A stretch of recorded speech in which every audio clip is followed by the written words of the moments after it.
sa v normálnej rodine, mám jednu sestru, ktorá je o 5 rokov staršia odo mňa. A vyrastal som vlastne do 6 rokov si nič nepamätám, ako keby som stratil pamäť. Neviem, asi som fetoval, keď som bol malý. To som asi nemohol do piče. Tak ja neviem. Proste si nič nepamätám, iba to, že som chodil do škôlky, potom som išiel do školy. A vlastne chodil som na základnú školu, tuto je to blízko dole kopcom Holého, škola sa volá, chodia tam plno cigaňov a tak, ale to mám piči.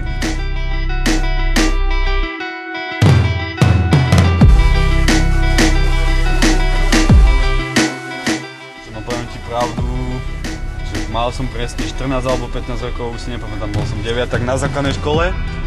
A s jedným kamarátom, aj tuto s kamarátom jedným, čo sedí v aute, sme chodili do knižnice. A tam sme počúvali vlastne na takých starých CD playeroch, normálne ako veža len také niečo a sme počúvali proste rôzne CDčka. A počúval som, vtedy som začal počúvať, neviem, Prodigy hlavne, tie najstarší album Experience a začal sa mi páčiť strašne Manson, vieš. A od 15 rokov ho počúvam do nejakých, aj doteraz ho počúvam. A stále ma chytá jeho hudba, lebo je šialený ako ja proste. A vlastne medzi tým som začal počúvať hip-hop a tiež sa mi to páči, lebo je to vlastne kultúra, ktorá prišla z Ameriky a je mi vlastne, som rád, že Slováci si to takto osvojili a že začali robiť vlastne slovenské texty, vlastné podmazy, DJ-ovia vznikla veľká hip-hopová scéna na Slovensku, rôzne stránky na internete a veľa mladých ľudí to zaujíma a vlastne teraz fičím na hip-hope.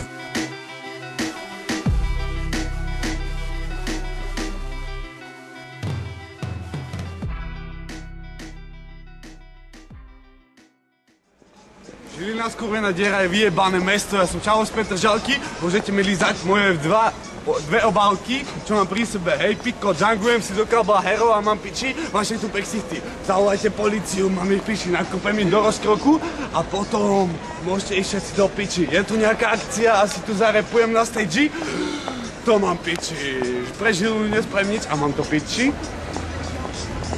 hej.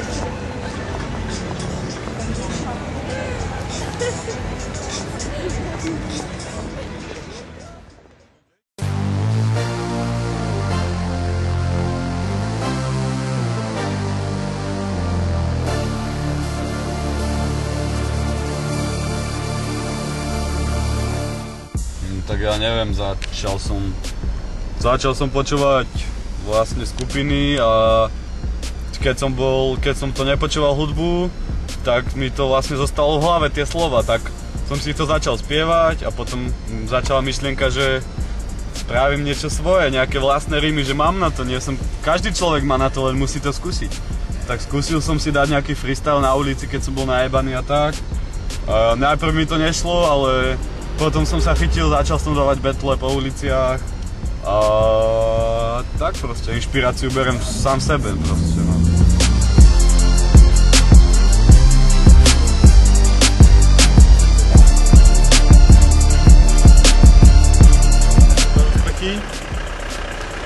Nemal som ešte žiadny koncert ani nič, tak nie, iba tie 3 videá proste, čo som nahral.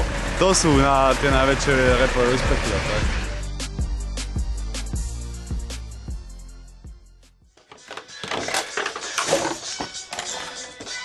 Piče, čo mi jebe? Včera som mal 10 litrov a dnes mám 0 a spím na fľašiach na nejakej škole. Už mi zase jebe. Toto všetko som vypil a koľko som sa dorobil, som úplne debil, haha, zatancujem a spravím vám Kill Bill. Kill Bill mi môže tá ženská fajčiť, lebo má malý kokot a ja mám väčší, dívaj sa. Teraz si ho honím a kokot ti ukážem striek a neuvidíš. Počúvaj ma, kde som zase prišiel. Zase som tu chlastal s nejakými kokotmi, čo som asi včera prišiel. Asi som prišiel a kokot som neodišiel. Asi som tu spal na fľašach, možno niekoho znasilnil, to mi je piči. Dochádza mi dých, lebo mám malý nadých, ide ti pek s čokom, môžem mu dých vybiť. Nemám cigy, to je viera, nemám lovy, mám iba gres a ten gres fajčím, keď prídem domov na nohách. Nohy nemám, lebo som si ich nechal odseknúť vlakom.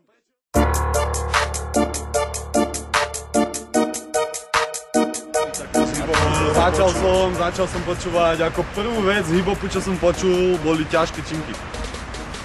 Potom som začal počúvať Real Verbal a potom ma dostalo Petržalský 100 karet, ako Moloch, Momo, Moro, Mora a ešte, kto tam je taký? Moloch, Miky Mora a ešte Momo. Proste tí Petržalskí, čo chodia na ulicu, dajú si kačky a neviem, zafečia si, hej. Zarepujú si na uliciach a nie sú komerční, nemám rád hajt na šeskarov a takých komerčných rytmu sa nemám rád a tak proste.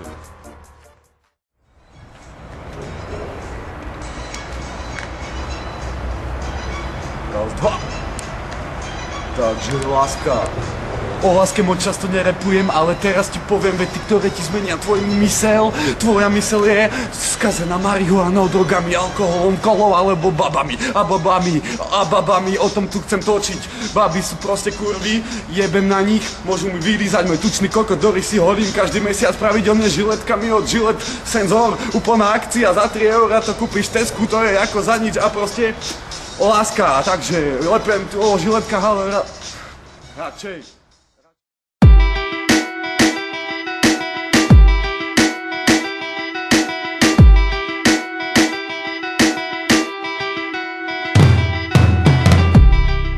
Neviem, tak fakt, ty kokos. Chcel by som iba povedať mladým ľuďom, nech nezačínajú s drogami, že je to kokotina a neviem proste, nech nedrogujú, nech žijú svoj vlastný život, nech si dajú svoje vlastné ciele, nech chodia do školy, nech sa zamestnajú, nech si nájdu dievča, nech si spravia rodinu a nech, neviem, tak nech vypijú si sem tam, ale nech neberú drogy proste, čo ja viem.